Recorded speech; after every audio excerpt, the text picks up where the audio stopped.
Assalamualaikum warahmatullahi wabarakatuh. Kembali lagi di channel Kisah Warganet. Di kesempatan kali ini, saya akan membacakan sebuah cerita. Cerita ini berjudul Nyari Jangkrik Dapat Keris. Cerita ini ditulis oleh Hupe. Seperti apa ceritanya? Mari masuk ke ceritanya. Kejadian ini berawal pada hari Kamis tahun 2016. Siang itu hujan turun dengan deras dan baru berhenti kira-kira jam 7 malam. Aku yang sedang berada di rumah, sedang malas untuk nongkrong di luar rumah. Walau banyak sekali pesan dari teman-teman yang mengajak keluar sekedar ngopi. Akhirnya aku memutuskan ngopi di warung Kang Diku yang berada di dekat rumah. Ya, sekali-kali ngumpul sama pemuda desa yang lain, batinku. Aku mulai beranjak dari kamarku yang nyaman, berganti pakaian, dan mulai berjalan menuju warung Kang Diku. Saat melewati lahan kosong, aku berhenti sejenak. Teringat dulu waktu kecil pernah dilempar batu bata oleh sosok gendruwo penunggu lahan kosong ini. Ternyata sosok yang sedang aku pikirkan sudah berada di depanku dengan giginya yang menyembul keluar dari bibirnya, badan penuh bulu, serta matanya yang merah. Sosok itu menyeringai padaku. Tapi aku bukan bocah yang dulu lari saat melihatnya. Aku ambil batu bata di pinggir jalan, lalu kulemparkan batu bata itu padanya. Tapi sosok itu dengan mudah menghindar. "Rasain tuh pembalasanku," kataku. Sosok itu malah tertawa dengan suaranya yang menggema. "Rahayu, mau kemana lih?" kata sosok itu. "Mau ngopi ke belakang, Mbah," jawabku sambil tersenyum. Kemudian kembali berjalan. Sosok itu hanya tersenyum menunjukkan giginya yang runcing.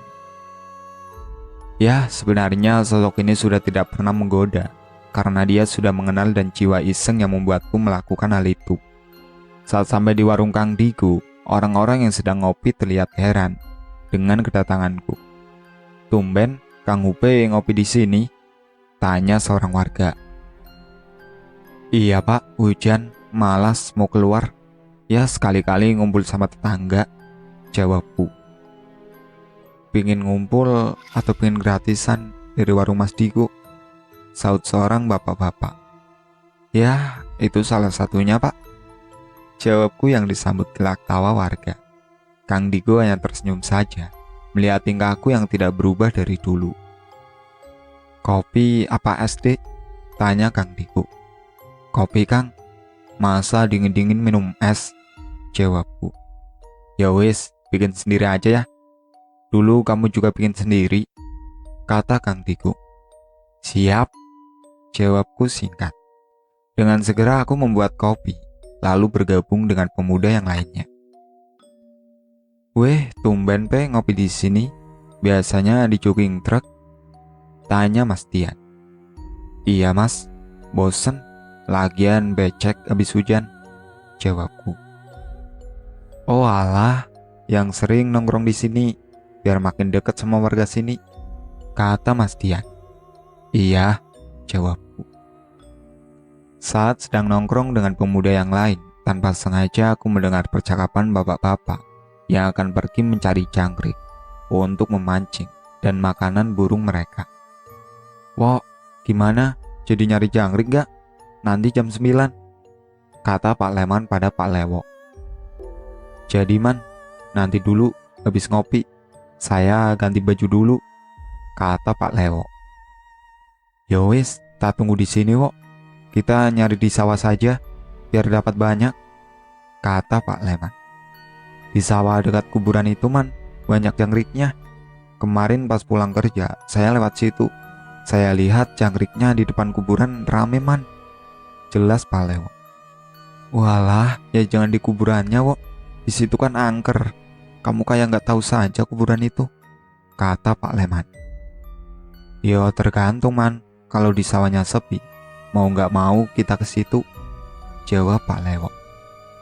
"Ya wes lah, sana buruan, ganti baju," kata Pak Leman. Seperti itulah percakapan dari bapak-bapak yang kudengar. Aku mulai tertarik ikut mencari jangkrik karena mendengar percakapan mereka. Lumayan buat makanan ikan lohan di rumah, batinku. Akhirnya aku memutuskan mengambil mereka untuk ikut mencari jangkrik.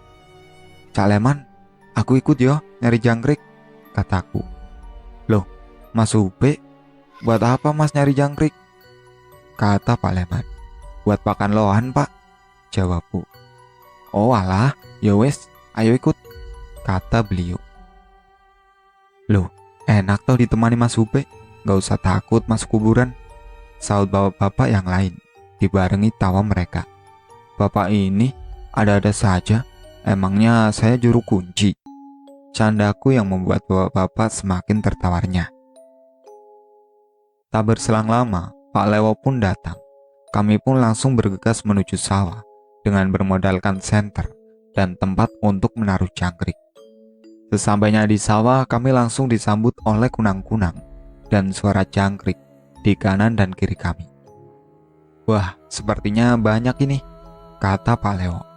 Ya sudah, kita langsung saja biar cepet, kata Pak Leman. Akhirnya pemburuan jangkrik malam itu dimulai, tapi aku melihat beberapa sosok pocong yang mengintip kami dari balik pohon bambu dekat kuburan. Belum lagi sosok-sosok kuntilanak yang sesekali terbang di atas kami.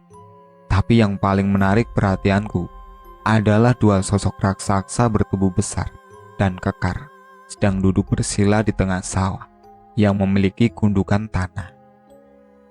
Gundukan tanah itu ditumbuhi pohon pisang dan beberapa pohon kayu jati. Di tengah kedua raksasa itu, aku melihat sesuatu yang memancarkan aura berwarna biru menyala. Pasti itu sebuah pusaka yang lumayan kuat, batinku. Aku mencoba tidak menghiraukan kedua raksasa dan benda pusaka itu. Namun energi dari pusaka itu seperti menarikku untuk melirik ke arahnya. Akhirnya aku memutuskan untuk fokus dengan tujuan awal datang ke sawah, yaitu mencari jangkrik untuk pakan ikan lohan milikku. Anehnya kami sudah mencari sekitar 1 jam, tapi jangkrik yang kami dapat tidak seberapa. Padahal suara jangkrik begitu nyaring terdengar di dekat kami. Hingga akhirnya teriakan Pak Leman yang mencari agak jauh dari kami membuat konsentrasi kami buyar. Pocong! Suara teriakan Pak Leman. Aku yang mendengar teriakannya langsung berlari dengan susah payah karena tanah yang berlumpur. Saat aku sampai di dekat Pak Leman, terlihat dia terduduk dan kaku tanpa bisa bergerak, dengan posisi mengangkang seperti ibu-ibu yang mau melahirkan. Dan di depannya, tepat di antara kakinya, sosok pocong sedang berdiri dengan wajah yang dipenuhi belatung, serta kulitnya meninggalkan daging wajahnya yang membusuk, serta darah merah sesekali menetes dari wajah sosok itu mengenai kafan di tubuhnya. Sosok pocong itu menyeringai dan terus menatap mata Pak Leman, sedangkan yang ditatap hanya mampu menutup matanya rapat-rapat. Terlihat wajah Pak Leman memucat saking ketakutannya. Sambil terus mencoba mendekat, aku mencoba melemparkan lumpur pada sosok itu. Namun sangat disayangkan, lumpur yang kulempar malah mengenai punggung Pak Leman, yang membuatnya semakin gemetar dan takut. Sosok itu melihat ke arahku, dan kubalas menatap balik sosok itu. Akhirnya dengan seringai yang tidak bisa diartikan, sosok itu mulai menjauhi Pak Leman dengan perlahan. Saat aku sampai, aku langsung menepuk pundak Pak Leman yang ada di depanku. "Ah, demit, tolong!" teriaknya. "Demitnya sudah pergi, Pak. Ini saya, Upe," kataku menenangkan. Terlihat beliau mulai membuka matanya perlahan, kemudian memperhatikanku dengan seksama. "Ini beneran Mas Upe, bukan demit kan?" tanya Pak Leman yang membuatku tertawa. Ingin sekali mengisengi dia dan menakut-nakutinya, tapi takut dosa sama orang tua. "Bukan, Cak, ini aku Upe, ayo bangun. Ngapain duduk di sini? Ngangkang begitu," kataku. "Itu loh, tadi ada pocong, mukanya serem banget Mas Pe. Dia tiba-tiba berdiri di depan pas saya nunduk ngambil jangkrik," jelas Pak Leman. Waktu Pak Leman bercerita, yang diceritakan muncul lagi di belakang Pak Leman sambil nyengir. ngapain? Jangan suka ganggu orang ya, bentakku pada sosok itu. Sosok itu kembali menghilang dalam sekejap. Loh, kok saya dimarahi mas? Saya nggak ganggu kok, kata Pak Leman. Oh, itu Cak, pocongnya muncul lagi tadi di belakang kamu. Aku marahin dia, bukan kamu Cak, jelasku. Astagfirullah, kata Pak Leman sambil memeluk kakiku. Aku hanya menghela nafas panjang melihat kelakuan orang satu ini. Sudah berumur bukannya bertambah kuat iman dan mentalnya, malah jadi seperti bocah saja. Udah, Cak, ayo bangun, pocongnya udah hilang, nggak malu apa? Anak udah 2 masih aja penakut, kataku. Makanya Cak, iman itu diperkuat, pondasi iman itu semakin kuat saat manusia mempercayai Gustinya Cak. Kalau manusia sudah benar-benar yakin dengan Gustinya, maka gangguan dari bangsa lain tidak akan membuat dia takut. Toh hidup dan mati sudah dituliskan Sang Gusti. Kalau belum saatnya mau jin, demit, iblis juga nggak bisa berbuat banyak Cak. Pasti Gusti melindungi kamu. Pasrahkan saja semuanya pada Sang Gusti, jelasku panjang lebar. Engge Mas Upe, bener, jawab Pak Leman. Wes, malah ceramah aku. Ayo ke tempat Cak Lewo, kasihan dia sendirian, kataku. Pak Leman akhirnya berdiri dan kami menuju ke Pak Lewo yang masih sibuk mencari jangkrik. Sesampainya kami ke Pak Lewo, terlihat dia begitu lemas dan tidak bersemangat. Kenapa Cak Wo? Kok lemes gitu? Tanyaku. Iya Mas Pe, ini suara jangkriknya banyak, tapi kok dicari nggak ketemu. Dapat cuma segini, kata Pak Lewo sambil menunjukkan jangkrik yang didapat. Aku melihat jangkrik yang kami dapat sedikit sekali saat itu. Pasti kurang. Buat makan ikan milikku saja, pasti cuma sekali makan. Terus bagusnya gimana Cak Wo? Jujur saja, kalau cuma segini, ya kurang sekali Cak, kataku. Yowes, kita nyari di kuburan situ saja. Gimana Mas? Usul Cak Lewo sambil menunjuk kuburan. Oke, kalau memang di sana banyak Cak Wo, jawabku. Kami pun memutuskan berpindah tempat berburu jangkrik di kuburan. Namun saat baru akan berjalan, Pak Leman terlihat ketakutan untuk pergi ke sana. Kenapa Cak Man? Ayo jalan, kataku. Saya takut Mas Pe, gak berani nyari ke sana, jawab Pak Leman. Lealah, barusan dikasih tahu, kok sekarang udah takut lagi, kataku. Udah yuk, jangan penakut jadi orang, nanti malah ditakuti terus loh, tambahku. Ya udah, ayo, tapi saya nyarinya sama kamu ya Mas Pe, jawabnya dengan mimik muka ketakutan. Enggih, udah yuk Cak, ajakku. Akhirnya dengan bujuk rayu dan sedikit paksaan Pak Leman mau mengikuti kami menuju kuburan yang memang terkenal angker. Saat melewati tengah sawah, kembali aku tergoda dengan keberadaan benda pusaka yang dijaga oleh kedua raksasa itu. Sampai akhirnya, suara yang terdengar karena kakiku terperosok masuk ke dalam lumpur yang cukup dalam. Kedua bapak-bapak menertawakanku dengan serempak. Woi, Cak, tolongin ini, gak bisa jalan aku, teriakku pada kedua orang itu. Mereka pun datang menghampiri, kemudian memegang kedua tanganku dan menariknya.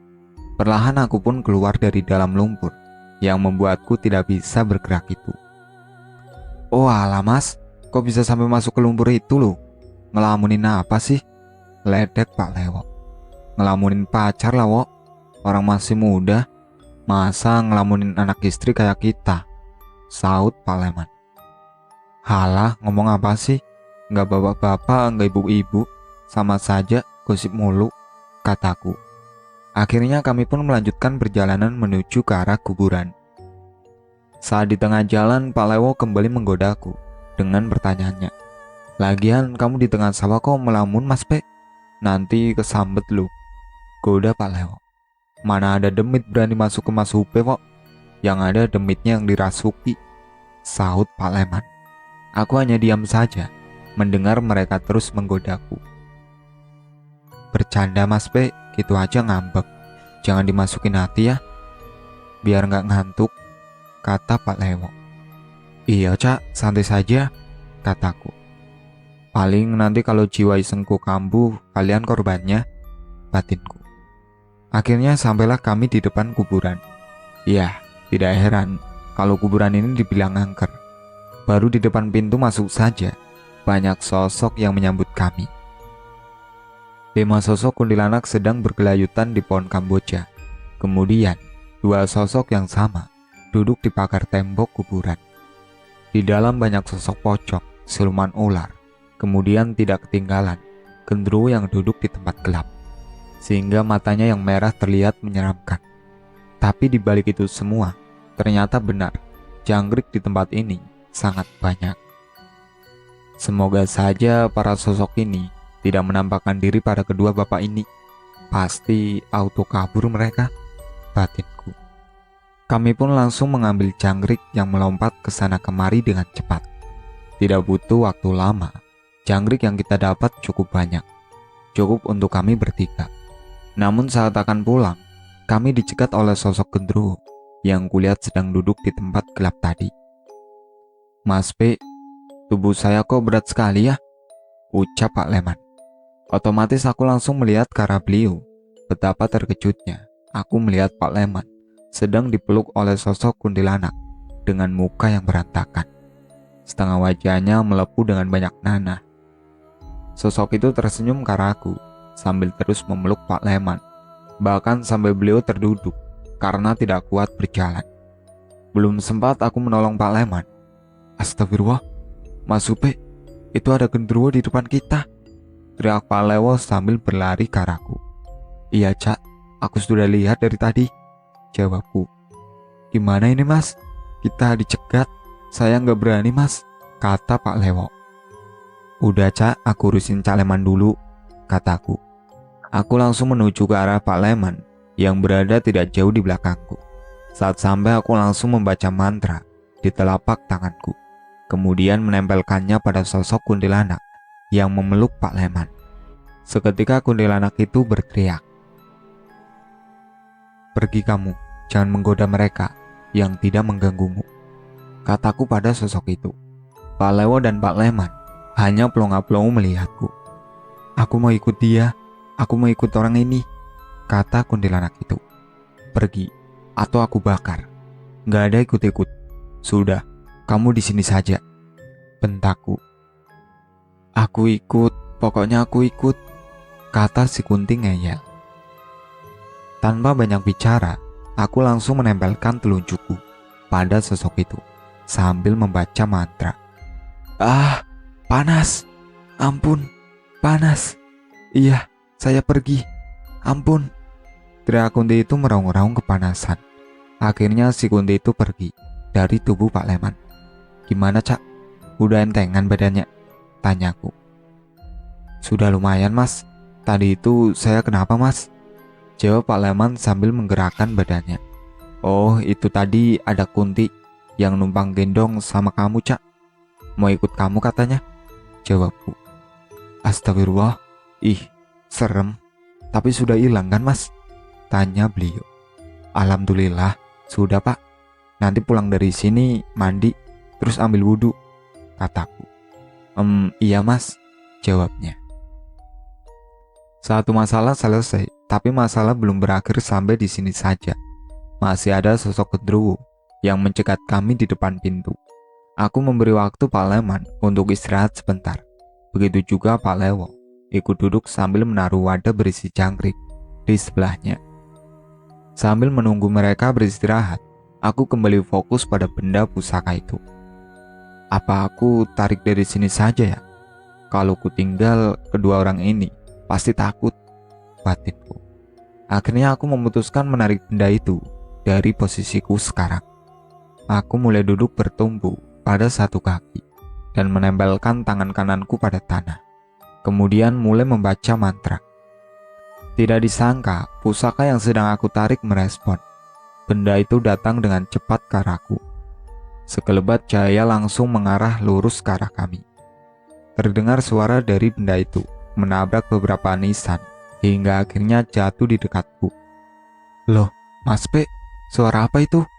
Kayak besi jatuh," tanya Pak Leman. "Iya man, aku juga denger. Suara apa ya?" saut Pak Leo. "Itu Cak, aku tadi narik pusaka. Bantu cari Cak," jawabku sambil menyingkirkan beberapa daun kering di sekitarku. "Lah, ini dia," kataku senang karena menemukan benda yang kucari-cari. Aku berhasil menarik sebuah keris dengan ukiran naga serta lekuk berjumlah 9. Sedikit lapisan emas pada ukiran naga menambah kesan indah. Auranya juga bagus dan kuat. "Weh, apa itu Mas Upe? Sangar sekali," tanya Pak Leman. "Ini namanya keris Nogorojo Kinata Cak. Aku dari tadi sudah memperhatikan keris ini, pingin tak tarik," jelasku. "Tolong Cak, minta air minumnya sedikit," tambahku. Pak Lewo pun memberikan bekal air minum padaku. Segera aku menyiramkan air pada keris yang baru saja aku dapatkan. Suara air yang aku siramkan pada keris menciptakan kepulan asap pada keris tersebut. Keadaan ini membuat kami sedikit lupa dengan hal yang baru saja kami lalui. Tanpa kami sadari, kedua raksasa yang menjaga pusaka ini mulai mengawasi kami. "Mas P, boleh kerisnya buat saya? Kok saya tertarik ya?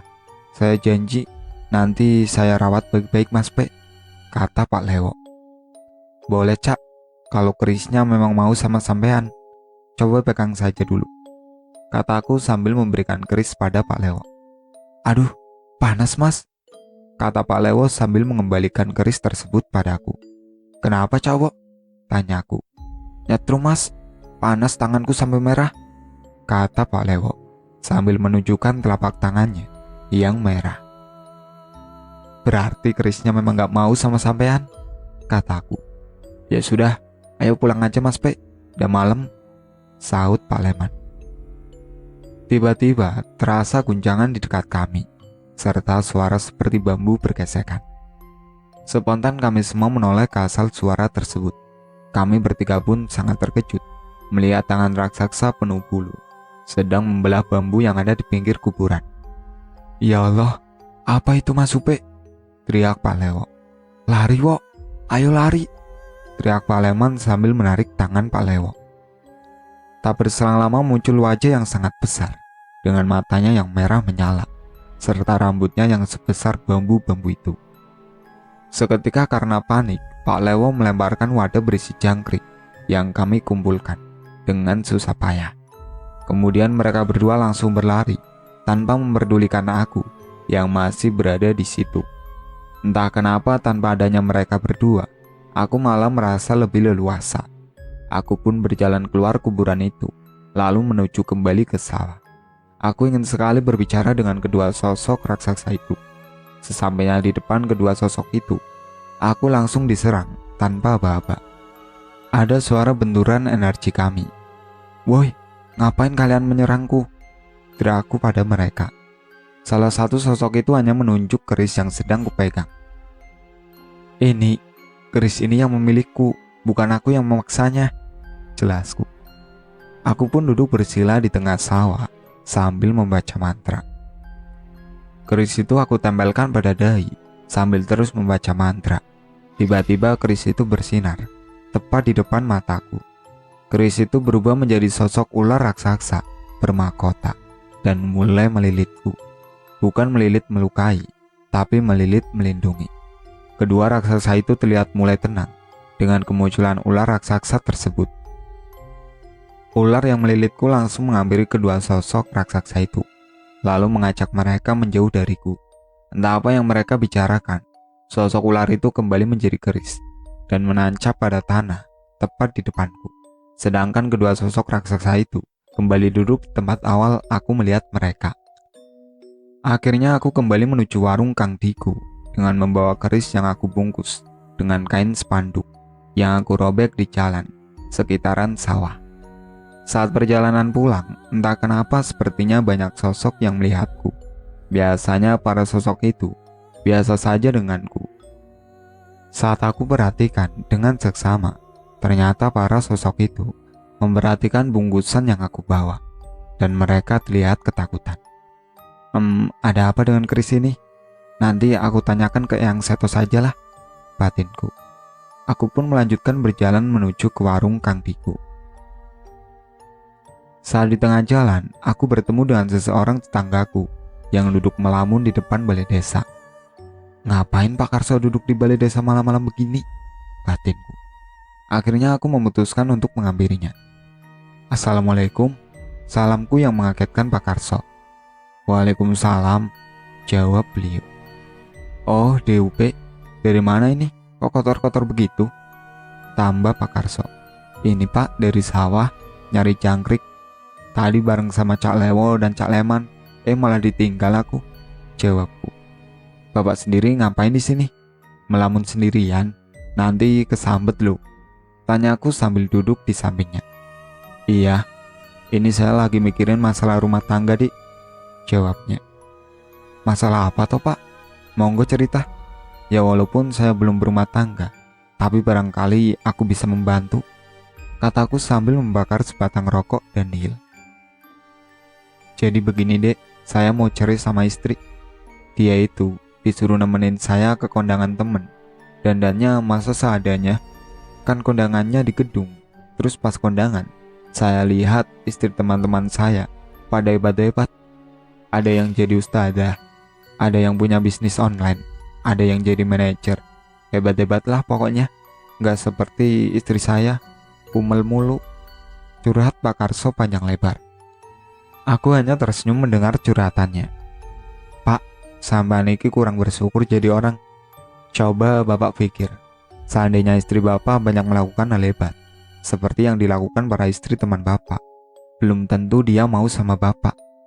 Gimana kalau saat istri Bapak sukses dan Bapak yang ingin diceraikan? Perasaan Bapak gimana? Tanyaku. Ya marah, sedih, kecewa Dik, jawabnya. Nah, ya sudah, harusnya Bapak bersyukur. Masih ada yang nyiapin makan, gosokin baju, bikinin kopi, ngurus anak, nyuci baju, ngurus rumah. Loh, enak kan? Belum tentu istri teman-teman Bapak mau melakukan hal itu. Belum tentu juga mereka punya waktu untuk sekedar duduk, bercengkrama mendengar keluh kesah suaminya. Jangan melihat dari berapa banyak hal besar yang dilakukan istri Bapak, tapi lihatlah berapa juta kali istri Bapak melakukan hal kecil yang akhirnya menjadi pondasi yang kuat dalam rumah tangga kalian. Nasihatku sambil tersenyum dan menepuk pundak Pak Karso, lalu pergi meninggalkannya untuk memikirkan kata-kataku. Aku pun melanjutkan berjalan menuju warung Kang Diku. Tak berselang lama akhirnya aku sampai di warung Kang Diku. Saat sampai ada dua bapak-bapak cekikikan ketika melihatku datang.